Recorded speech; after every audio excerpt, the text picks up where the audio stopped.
All right, so welcome back to another episode of TimeOut with the SportsDr podcast. And we have another very special guest for you today, Miss Kathryn Walker, who is CRNA by trade, but now currently the CEO of Revitalist Lifestyle and Wellness. So welcome to the show. Very glad to have you here.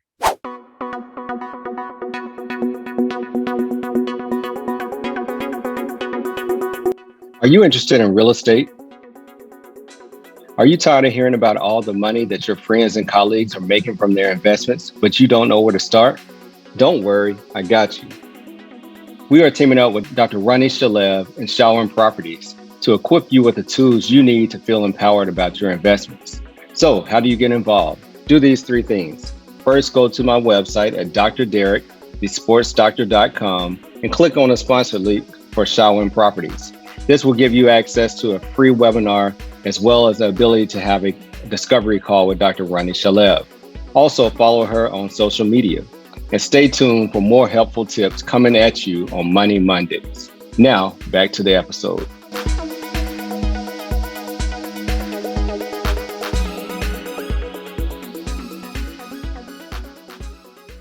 Thanks. Happy to be here. Absolutely.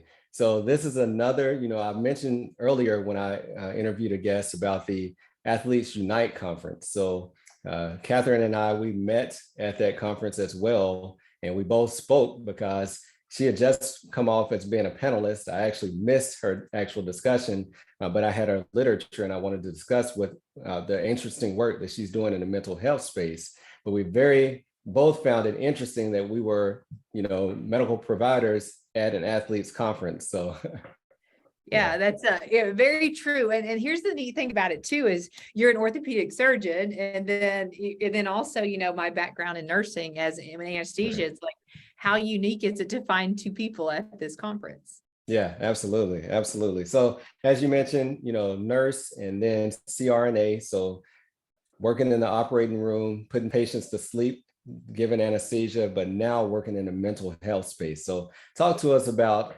first your background of becoming a CRNA and then how you transitioned into the space that you are now. So I've still never figured out exactly what I want to do in life, right? My path's always evolving. I feel like maybe everyone's is, but, I was actually pre-med when I was an undergrad and I wanted to be a neurosurgeon. So I worked at the hospital and they all talked me out of going into medical school. So I was like, well, I'll do pre-med and nursing just in case. And I never wanted to be a nurse. But then I became a nurse when I was 21 years old. And really, I learned to grow to love it. And then did some travel, different things. Worked in the ICU in a cardiac unit where we did about 800 open hearts a year. Wow. And I had no idea what a CRNA was. I probably worked there for 5 years before I knew what a CRNA was. And I had a guy come up to me and he said, really, you should go back to anesthesia school. And I was like, I don't even know, what that means. Right. So he kind of gave me the highlights of it and told me how much CRNAs made. So I was like, well, I was 27 years old at the time then. And I figured, might as well try to give it a shot, and went to anesthesia school in UNC Charlotte. And, it was great, right? It's the skill sets that we learned during school. It was horrible. It's a horrible school because it was so hard. But it was skills that, really made me a really strong provider. So, I really appreciated all that. So became a CRNA. Moved from Charlotte to Knoxville. And then I worked in all specialties at the hospital. So I was doing neuro and cardiac and OB and pediatrics, inpatient, outpatient, everything. And, we use ketamine some, as an anesthesia provider, but not too much. Right. There's certain cases that you use ketamine for back in 2011, 20 to 2018, I guess. And really I did some continuing education credits and saw ketamine, and that they were actually utilizing it for mental health, which I just thought was crazy. But I went through and I read some of the articles and I was absolutely amazed. And I did some sedation for ECT, which is, your shock therapy for the brain. And I mentioned it to a psychiatrist. And I said, have you heard of this? And she's like, yeah, it's probably a fad. There's a lot of fads, and with mental health. So, I just kept doing my job, and really the purpose, I was actually doing a craniotomy we were doing like a cerebral bypass. It was a pretty big case. And, my goal was to wake the patient up within 20 minutes and have them move all four extremities. And that was my win, right? Like that, Right. I did a good anesthetic. So, I'm sitting there waiting for that patient to wake up, and I don't know what it was. My purpose changed. And maybe it had been changing over time, but then I was sitting there and I was thinking, who am I pleasing right now? The guy who had the cerebral bypass, the quality of life was really negligible. And then the neurosurgeon, really enjoyed the neurosurgeon, great person. But then I thought, like I'm intervening at the people's last stage of life. And, I Right. kind of had that ketamine piece in my head, and some of the cases that I read with that is like, mindset changed on why do you need to have as advanced skills as I have right before you die? Why not take the skill set that I have and we put it up here at the front and we intervene earlier, and then we intervene earlier, and we can break the cycle to where we do give these people 20, 30, 40 years more of their lifespan, right? Because you see all of these people that are dying by suicide and they're healthy. You look at them externally and they're healthy. You just don't see the disease that their brain may have. So, that was probably the piece where it kind of flipped. And I thought, you know what? I'm really good at talking to people. I can connect with people. I'm safe. I understand ketamine well. So somehow I went down the rabbit hole in 2017 and said, I want to create my own company and open it. So I did that, opened it in 2018. And then that was another aha moment. I thought people would just come in, I'd give them ketamine, make them better.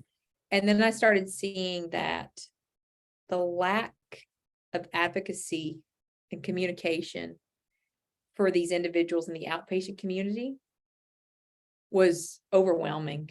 And I told my husband, he's a CT surgeon, so he does heart surgery, right? But I told him, I said, I feel like I'm in an outpatient ICU, because people were coming in saying, I have 9 specialists. I'm on all these opioids. I've tried to kill myself 3 times. My kids tried to hang themselves 5 times, and it was a lot of really heavy conversations that I thought, I don't know if people can hear a lot of these heavy conversations and actually stay healthy. Right. But with my ICU background, I was kind of used to it. So, it really sparked me to create something that could only be created based on the skills that I had learned over the past 20 years of really working in high acuity areas and understanding the communication styles and the need for advocacy. So really the company got created based on need, and it continues to evolve based on need. So how did I become a nurse to the level that I am now? I have no idea, except to say, keep taking those doors that open for you, right? Right. So, you're a pioneer in this space because, as you mentioned, mental health, we're starting to talk about it more. We're starting to try to advocate for athletes, for the military more. But you're in a very niche and really doing treatments that are not well understood. So you were starting something 4 or 5 years ago. The literature was starting to turn a little bit, but you were really out there kind of on your own, correct? Yeah, the neat thing about it is when you start looking, and that was one thing I was just like, I can't believe this stuff's been here. So, ketamine research, well, so ketamine, right, it was FDA approved in 1970, right? So it's 52 years old. But at the end of 1990, in the 1990s was when Yale University discovered that ketamine had real-time results on the brain. So this is at the end of the 1990s. Mm-hmm. And then, you can start looking at some early, 2000 research, but you really have to specifically know how to go in and find it. So, when I started seeing some of these things, I'm like, how are these people so much more advanced? They're like, why don't we know about this? This is our specialty. Yeah. And, so really, right. Let's see, in 2017, I believe that was the first time that they came out with some recommendations through the Journal of Psychiatry on ketamine. And that was when they had first recommended that you do 0.5 milligram per kilo on these individuals as an infusion. And, that was the first time, that somebody came out. So it was right when we basically opened, the first recommendations came out. Because otherwise we just took evidence-based materials and compiled them and made protocols based on the evidence-based materials. So you're right. We were pioneering and we still are very much Yes. so. So who do you work with? What does your client base look like? So that's the neat thing about ketamine, I think, is one thing I've learned with mental health and addiction type qualities. I feel like we keep separating the brain when really we should be bringing the brain back in the middle and looking at the brain as a whole. Yeah. So one thing we've noticed is the commonality with the brain is that it duplicates what it knows. And then, and if we're able to break that pattern, then the person can actually stay in remission of their symptoms longer. So knowing that, it allows us to be able to expand the people that we can take care of. So, the youngest person we've taken care of is 12 years old. The oldest person we've taken care of was 90.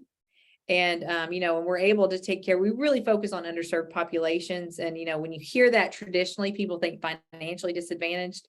The underserved populations that we focus on are those who are underserved due to their cultures, right? So it could be your athletes, your first responders, your military, your adolescents. I mean, you have to think adolescents, people are scared to death of anything under 18 years of age, unless they're specifically trained. So we really like to focus on those types of people. So I think ketamine, honestly, if you're with a professional who understands ketamine very well and understands the different pressures it's going to change in your brains and your cardiac and all the other stuff, I think ketamine is a very safe drug. It has a very wide safety index or therapeutic index. I think that you have to understand, the physiology of the way it works in the brain, but then I think also you have to understand how to support that person as they do evolve, because they're so used to living with such significant mental illness. You have to know how to support that person as they evolve kind of in their new healthy patterns and not necessarily their disease state patterns. So, so really, it's something to where when people call us, we look at our research team, we say, you know what, have we treated somebody like this before? Can we look at this? Okay, what's the evidence that looks at it? So we're able to treat really a broad variety of people. And how are you usually getting these patients? Are they being referred by their primary care providers, or are they just kind of finding you through social media or on the internet? They're all different, right? So we want people to be referred to us. Yes. And, so we do have a contract with the VA. So the veterans, they can be referred to us directly, and the VA will actually cover their care 100%. We do want them, like I said, we do want them to be referred, but we also have a risk mitigation aspect to where people can come to us without being referred. And then we have protocols that people sign off on and make sure they meet all these criteria that we want people to meet, because we've learned a lot of providers won't refer because they're uneducated on it.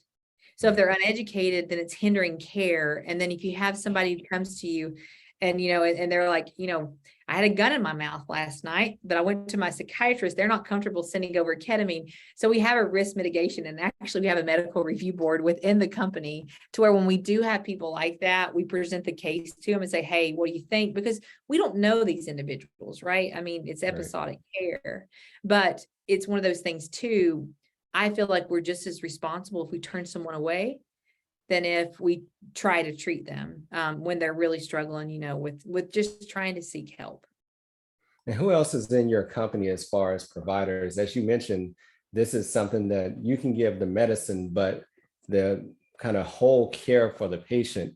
So who are you affiliated with, or who else is under kind of the Revitalist umbrella?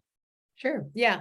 So we have, each of our clinic locations, they're really mostly anesthesia led. So CRNAs. We also have psychiatric nurse practitioners. We have family nurse practitioners, RNs, and so that's kind of it's really pretty nursing led. And then we have therapists at each of our sites as well. So we have psychologists.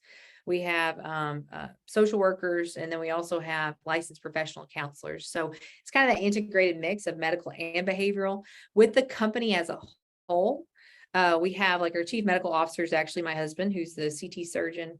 We have a couple of neurosurgeons. We have a gastroenterologist, a couple of anesthesiologists, a couple of psychiatrists. So really what I've tried to do with the company is try to diversify it enough to where when psychedelics and ketamine come to the surface, we're going to be able to have a specialist that's going to be able to help us to, you know, make sure that that protocol that we do right based on that person and the drug or whatever else, that it meets that criteria to best help the person, right? The person comes first and with Revitalist, the system comes second.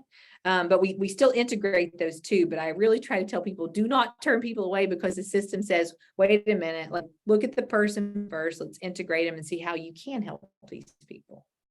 Yeah. And let's talk about the growth of this company. So you mentioned 2017, 2018, but now you have multiple locations and you're, you know, doing a lot of business across multiple states. So talk to us about kind of the growth that you've seen in this realm.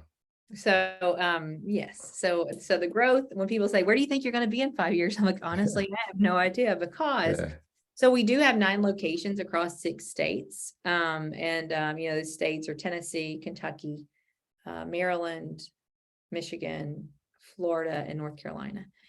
So that's you know, we're there, but then we're also a public company. So we're publicly traded on 3 securities exchanges. So I'm the CEO of that too, to where, you know, we're on the Canadian Securities Exchange, the American, which is called the OTCQB, and then we're on the Frankfurt Securities Exchange in Europe. So you know, the reason I thought it might be a good idea to go on the public securities is because I really think that we have something special with the company. And I really think that we can really disrupt all of healthcare with this. And, you know, and I wanted to be able to have more of an audience with the public company and being transparent in all these different pieces too. You know, one of the other things that we treat, which was, you know, more so your specialty is CRPS, which is the complex regional pain syndrome. So we're able to treat pain as well there too. So yeah, I mean, the growth initiatives that we do have the clinic locations. We do ketamine infusions. We also do something called TMS, which is you know, it's a non-medicative approach to treat mental health and pain. They're starting to see too. We have therapy. But, you know, actually just earlier today, we sent out a press release talking about, we just created a global curriculum for individuals to where across the world, they can do this mental wellness curriculum. It's a 6-month course. And what it does is it walks hand in hand with you as you continue to grow with your psychological development. So every time I actually do this, I learn something new, and it's fascinating people, you know, that have helped put this curriculum together. But I think that's a big piece with mental health. One, we used to never talk about it. Now we're talking about it and we have no idea what we're talking about. You know, it's like, it's one of those things to like, you know, I mean, when you're almost 40 years old and you're just now talking about mental health, well, what happened with your mental health when you were 12 and 16 and 21 and 25? We don't know because we didn't even look at that topic of conversation. And now our children are looking up to us saying, Mom, Dad, what do you think? And we're like, oh no, it didn't. You know, so we create the curriculum to really, it's actually for people aged 15 years of age and up, but we created it to where it could help support people, right? Because there's a lot of apps out there, which is great, but there's not a lot of chronologic guidance, you know, as you're learning and growing. So that's another piece. So we do have the brick and mortar locations, but then we're also looking at the virtual pieces on how do we help more people without having to expand, you know, and build 400 locations at one time, which could we do that? Sure. Would I be a little tired? Yes. But yeah, so we're trying to figure out how do we keep accessing or giving people greater access while we still continue to, you know, treat people on site too. So speaking of greater access, let's talk about the work that you're doing in the athletic space with your certification and for mental health advocacy. Talk about your 2-day athletic certification that you have. The Sabre training bat is like no other training bat you've ever used before. So the purpose of the Sabre training bat with its modified barrel is so that you can perfectly sequence and get behind the ball, getting the bat on plane sooner, creating less miss hits, more line drives, higher batting averages, and more exit velocity. The Sabre training bat is the #1 training bat on the market. Sabre Bats, the training bat that's going to take you to your best swing.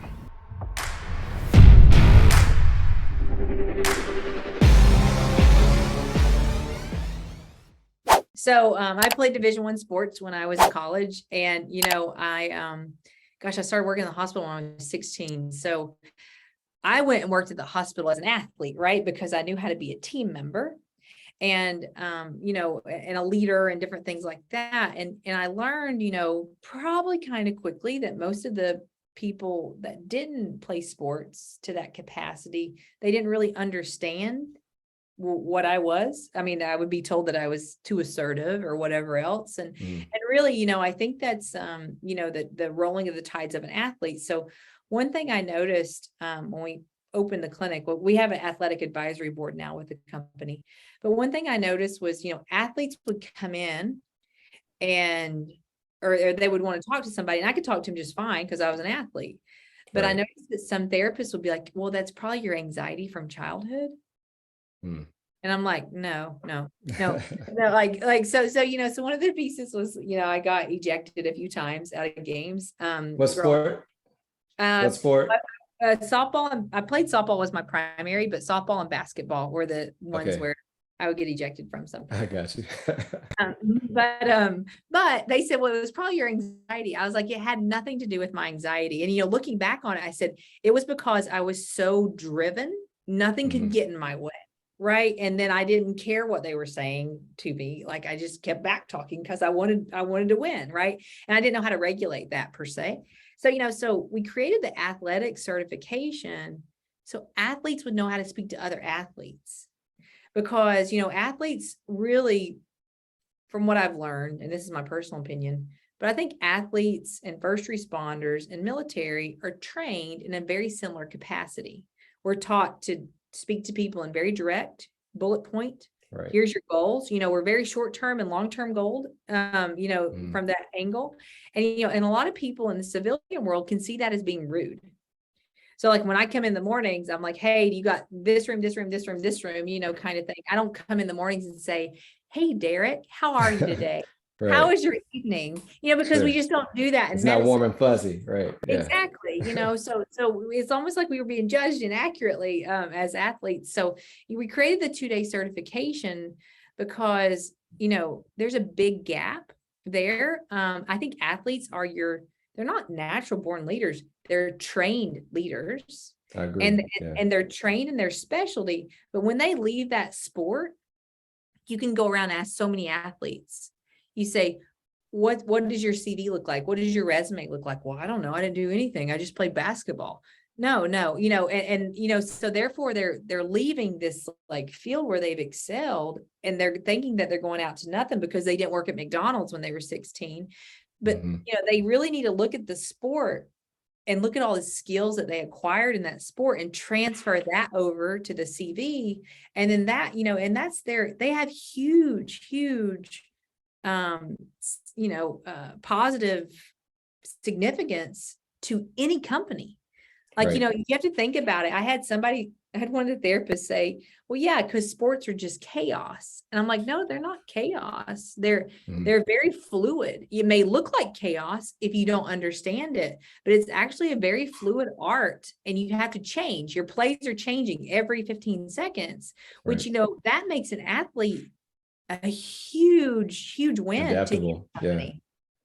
And, so we created the athletic certification, not only to highlight that, but then to also, to have that form of communication. So when you have a teammate who comes to you and says, I can't sleep. Okay, well, are they not sleeping because they're drinking too much? Are they not sleeping because it's anxiety? Are they not sleeping? I mean, who knows why, right? But we created it to really help athletes and leaders in the athletic sector to understand how to speak to other athletes. And then when is it time to call in greater experts?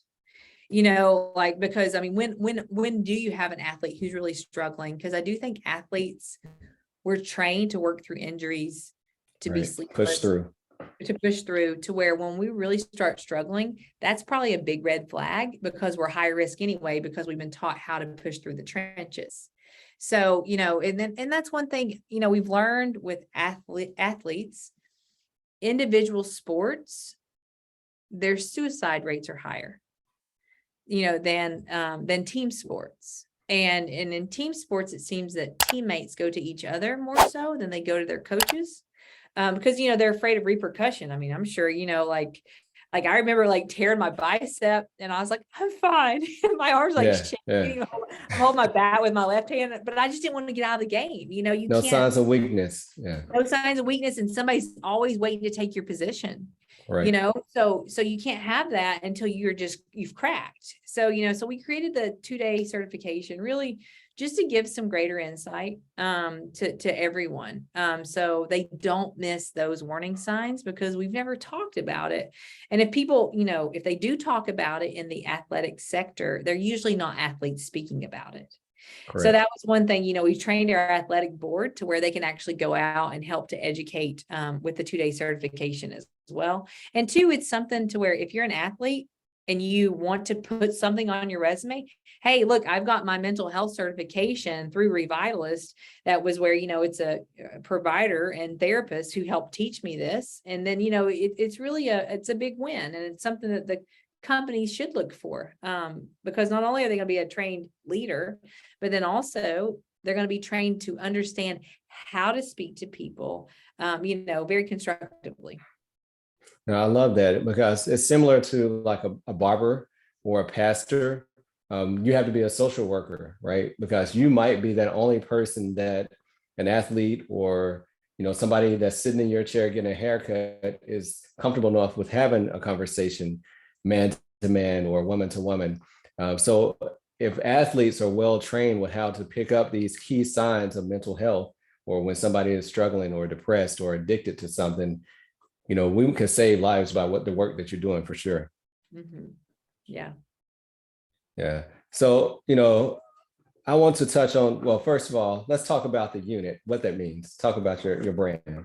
My unit initiative. So the unit initiative, we created it. So it's, it's actually unitapparel.org. But basically we created the unit initiative because it was through the military. It was a military and a first responder piece.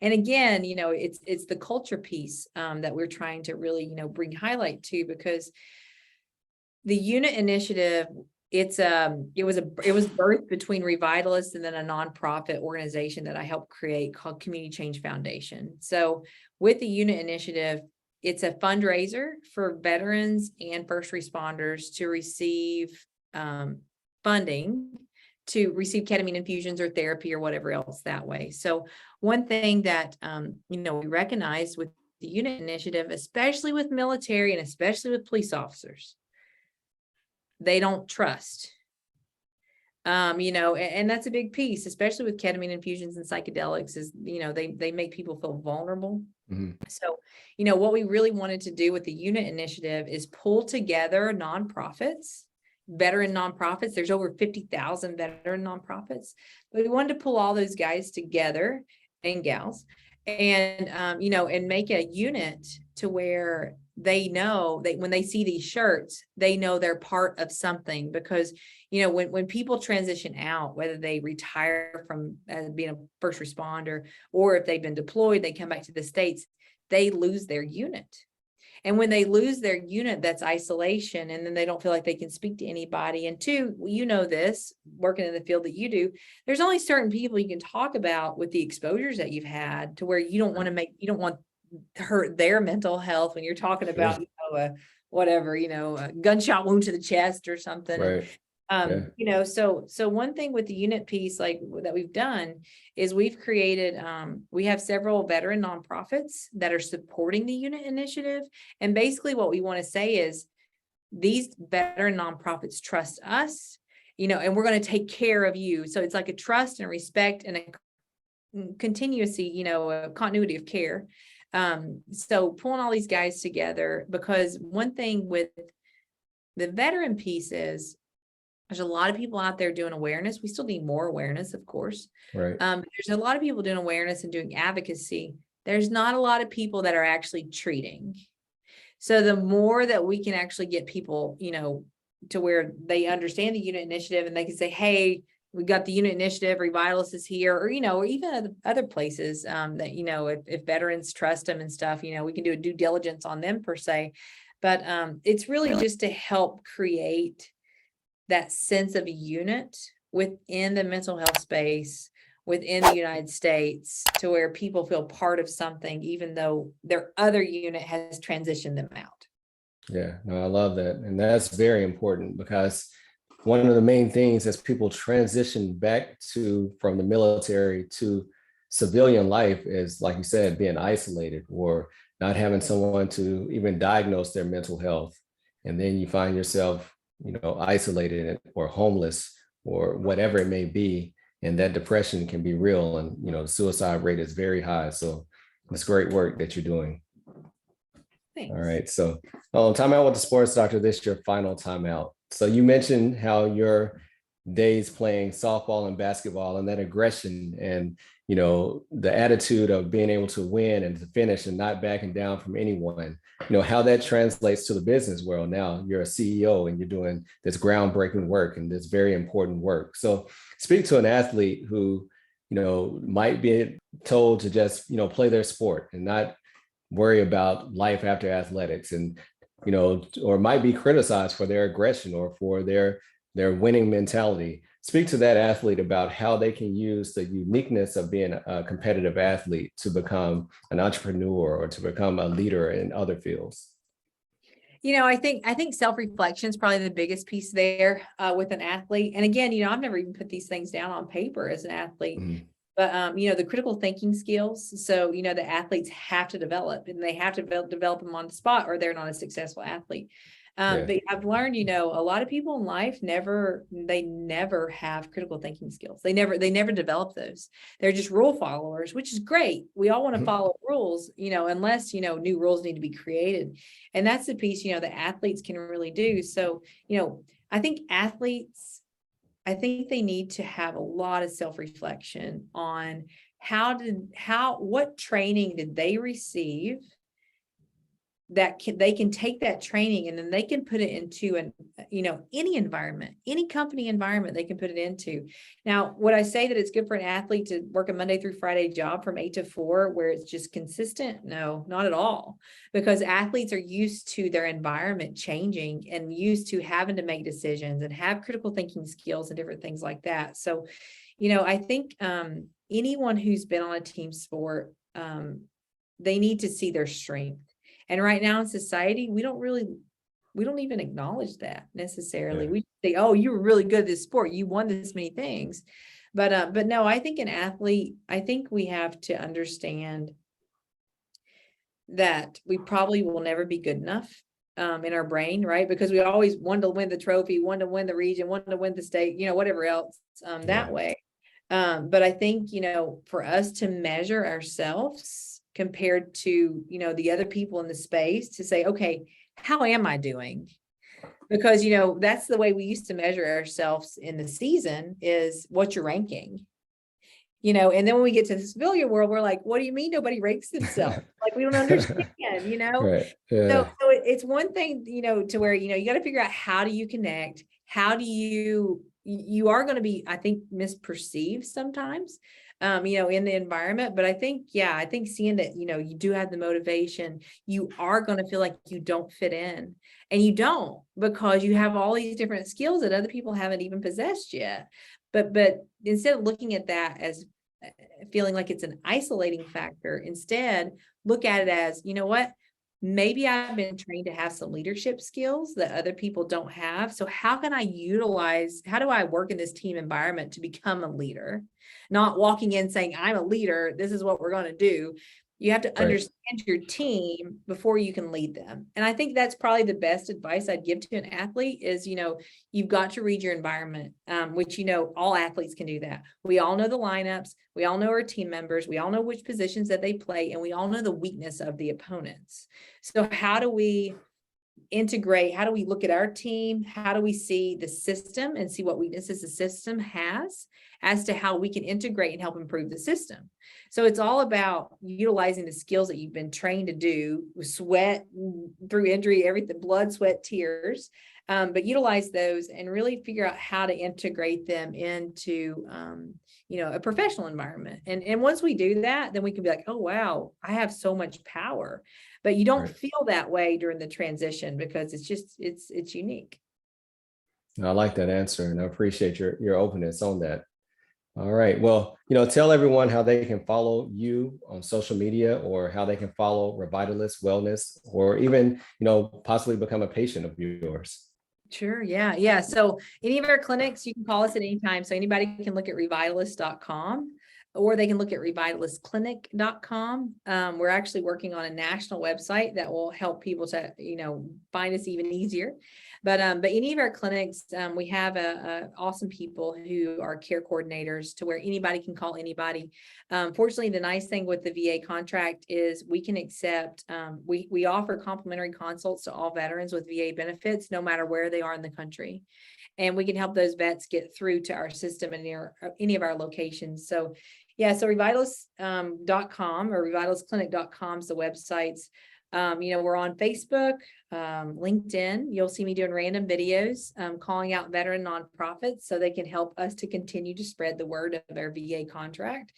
Instagram, and then we even have a TikTok, which I had a marketer who's completely against that, but we use that, just for continual education with these pieces, because there's all kinds of different angles. And if we're breaking the system in mental health that's 60, 70 years old and it's been pretty stagnant, it's going to take a second. So we try to be on as many platforms as possible, and we're on Twitter as well. So yeah, so those are our most popular platforms. Sure. And thank you for sharing. And we'll definitely help spread this very important work that you're doing with mental health, both in the athletic space as well as in our veteran space. So I really appreciate you. Yeah, thanks so much. I'm glad to be here. Absolutely. Thank you very much. All right. Thank you. Thank you for continuing to support this podcast. If you enjoyed this episode, then please leave a 5-star review. And if you haven't done so, subscribe so you continue to get the updated episodes. Until later, peace. TimeOut with the SportsDr. Keep our head right in the game. We ain't never stopping. You are now tuned in. Trust you don't want to miss. This is where life, sports, and medicine